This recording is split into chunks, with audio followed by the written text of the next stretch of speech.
Pemirsa, Supriani, guru honorer yang dituduh menganiaya muridnya yang merupakan anak polisi menjalani sidang perdana di Pengadilan Negeri Andolo, Kabupaten Konawe Selatan, Sulawesi Tenggara. Ya, pemirsa, ini kuasa hukum Supriani mengajukan keberatan karena kliennya dianggap tidak melakukan penganiayaan. Pemirsa, sidang perdana berisikan pembacaan dakwaan oleh jaksa penuntut umum, di mana Supriani didakwa kasus penganiayaan terhadap anak muridnya yang terjadi pada April lalu. Atas dakwaan tersebut, terdakwa dan kuasa hukumnya keberatan hingga mengajukan eksepsi untuk sidang berikutnya.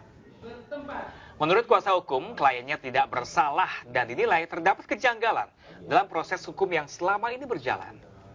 Sidang berikutnya diagendakan pada Senin 28 Oktober 2024 mendatang. Semua yang dibacakan tadi itu bagaimana, Bu? Itu tidak sesuai dengan yang sebenarnya. Ibu sedih tidak, Bu, mendengar dakwaan yang tidak sesuai dengan tuntutan dakwaan jaksa penuntut umum. Pada prinsipnya klien kami itu tidak ada perbuatan yang dilakukan itu. Jadi banyak kejanggalan yang di dalam dakwaan itu. Jadi kami hari ini mengajukan eksepsi, ya, keberatan. Nanti kami ajukan pada hari Senin. Contoh kejanggalan tadi yang dimaksud apa itu misalnya? Ya, kejanggalan itu yang salah satunya itu adalah bahwa terdakwa ini atau Bu ini tidak pernah. Orang tua korban yang juga anggota Polsek Baito membantah meminta uang damai 50 juta rupiah dalam kasus dugaan penganiayaan Supriani, guru honorer di Konawe Selatan.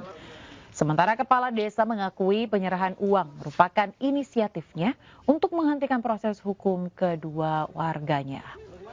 Menurut orang tua korban, uang tersebut diserahkan oleh kepala desa dan kepala sekolah saat melakukan mediasi sebelum proses hukum dimulai.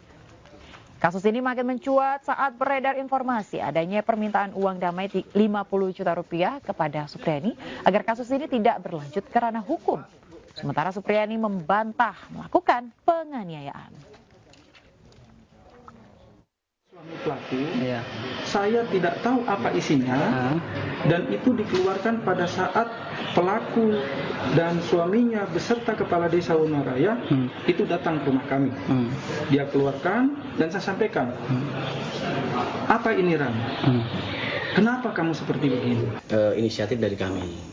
Intinya, kami itu siapa-siapa? Saya begitu selaku pemerintah karena melihat warga saya itu ibalah dengan artinya keluhan bahwa beliau itu bagaimana Pak, saya sementara begini, cobalah berupaya. Jadi saya selaku pemerintah menyampaikan itu, dan itu hasilnya saya sampaikan kepada pihak Ibu Supriani, bagaimana ini dengan opsi ini kira-kira bagaimana. Dengan itu dia terdiam,